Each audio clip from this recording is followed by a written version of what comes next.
If you've just gotten into YouTubing or streaming and you're looking for new audio equipment, you probably won't know that it's only been these past few years that we've really started to see purpose-built equipment like TC Helicon's Go XLR made for our needs. And so when a really big professional audio equipment manufacturer like Rode, who's been around since like 1967, announces that they're gonna make something for our market segment, it definitely turned some heads, at least it turned mine. And that's why I was one of the first adopters of the brand new Rodecaster Pro II, which promises to answer a lot of the big issues that the streaming market has had, namely the 2PC issue, which many streamers, including myself, currently face, which makes Rode's solution potentially the first one in this market segment to directly address this. So is it the perfect all-in-one solution that streamers and YouTubers have been looking for ages? Well, unfortunately, it's got some major issues, which kind of put it in the do not recommend category for now. Because according to Rode, they've got some changes coming down the line that are gonna fix these problems. But more on that later in this review. If you guys think I did a good job by the end though, and you think I deserve it, don't forget to hit that like and subscribe button to make more videos like these possible. Oh, and by the way, this video is not sponsored. I paid for this myself.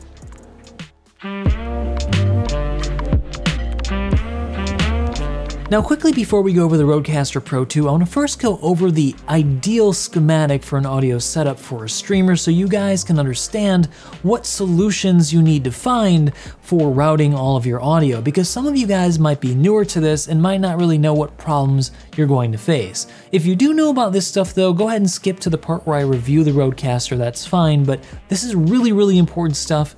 If you don't understand it, it's going to be hard for you to follow what I'm talking about with the Rodecaster.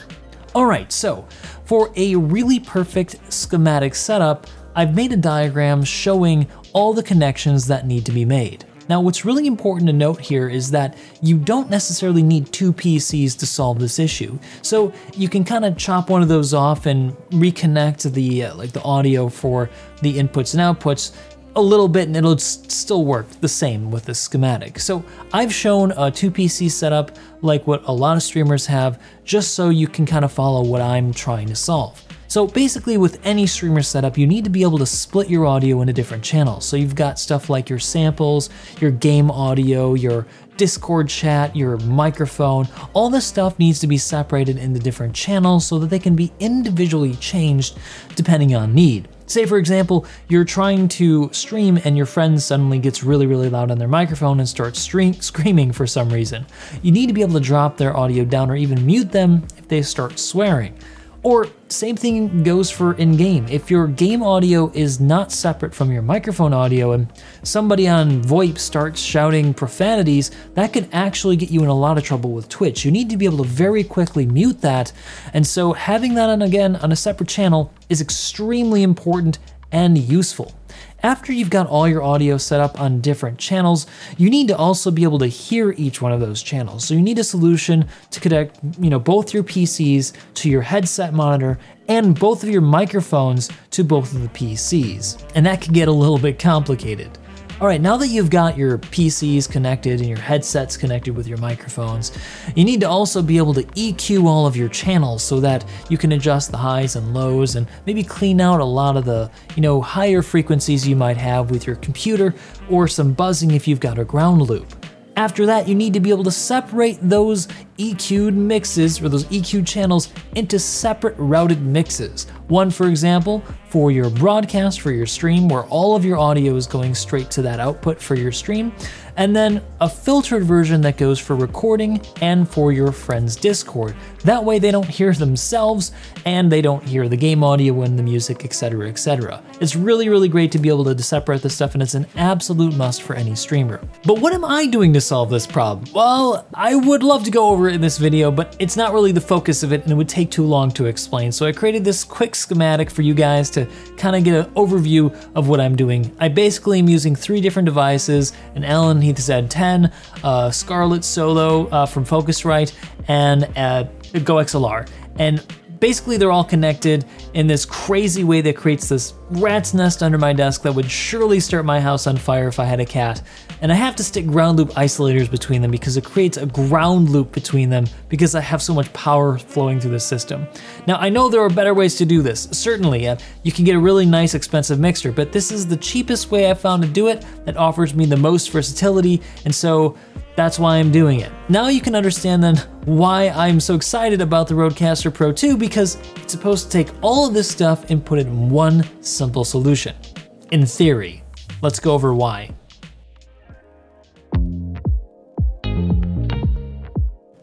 Beginning with the dimensions and quality of the product, the Rodecaster Pro II measures at around 31 centimeters wide by 27 high and 6 centimeters deep, making it one of the larger products in this segment as compared to the Go XLR and Beacon alternatives. So you're gonna have to find some room on your desk to be able to place it.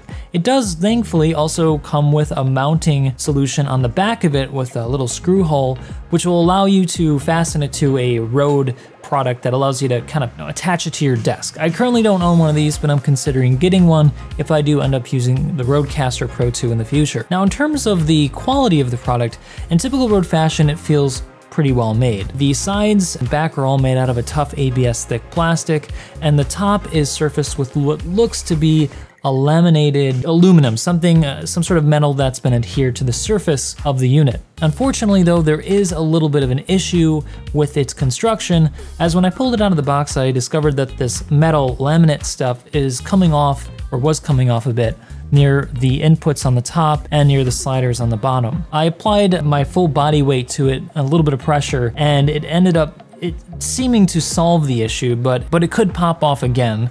So this is definitely some sort of manufacturing issue that Rode is gonna have to resolve with whoever's putting this together for them. Moving on now to the functionality of the unit.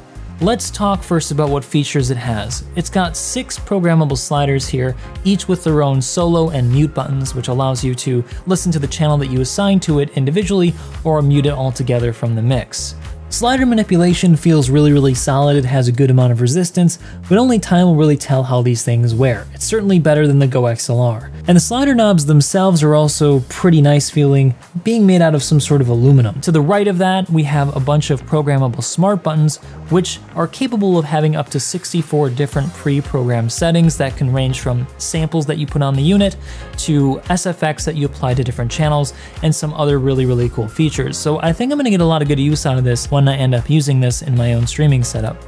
Above that and to the right, you have 4 adjustment knobs for the inputs, because you can actually hook up to 4 headsets with a 1/4 inch jack on the back or with a 3.5 to 1/4 inch adapter if you wanted to have a podcast in person, which is a really nice feature to have. At present, I only have 1 headset, so that knob is turned up slightly.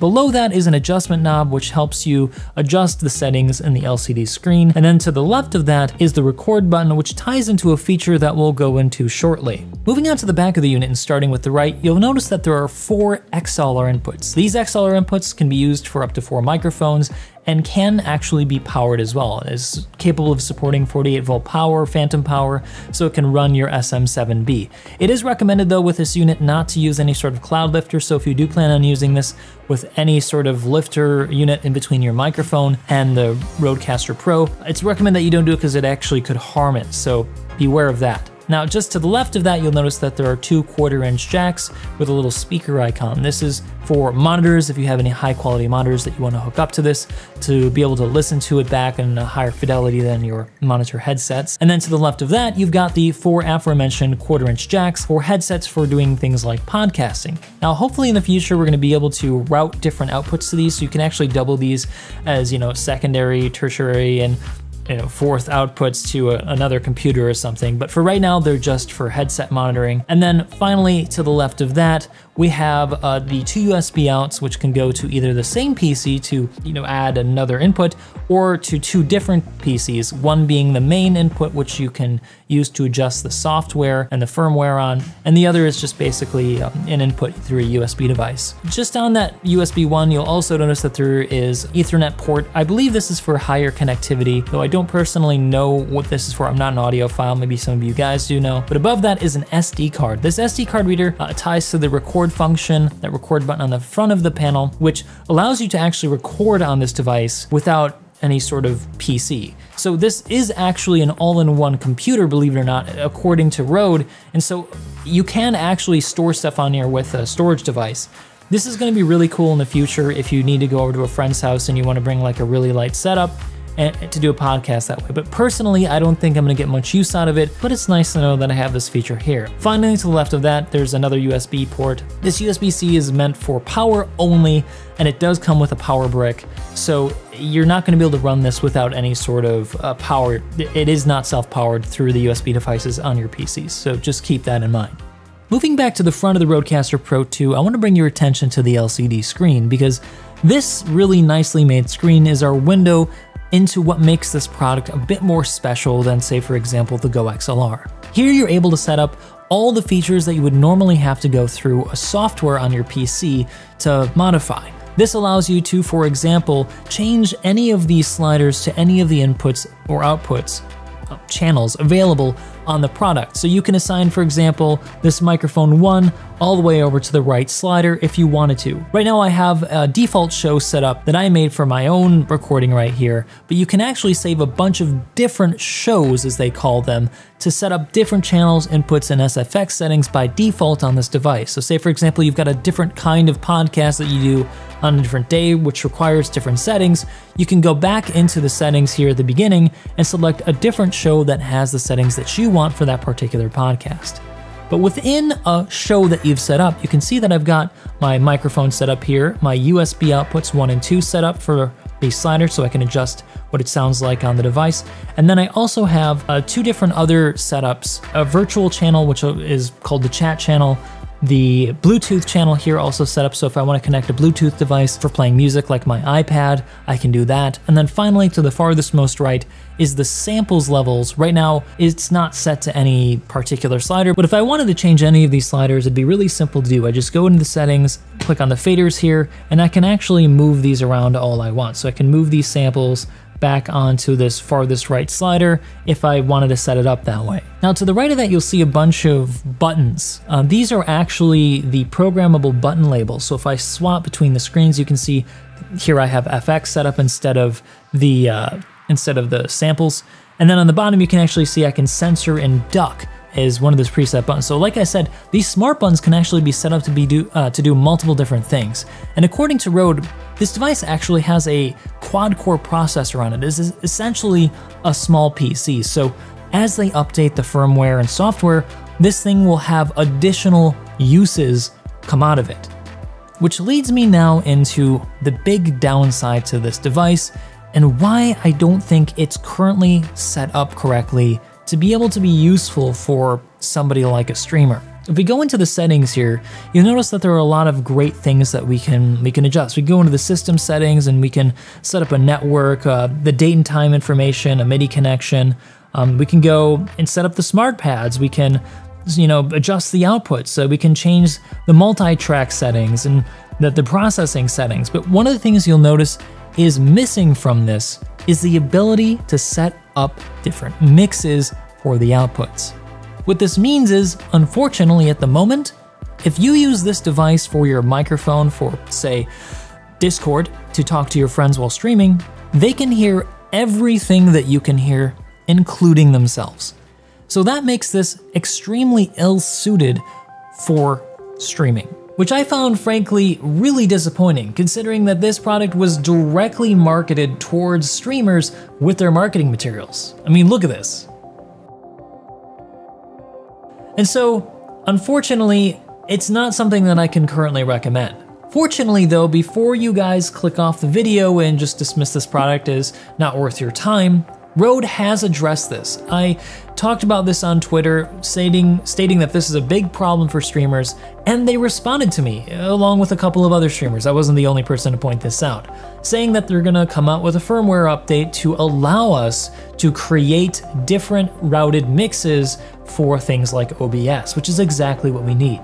Unfortunately, this doesn't really go far enough, because what we also need is the ability to create virtual audio channels for different things like our music and our game audio, etc., which is something that products like the Go XLR can do.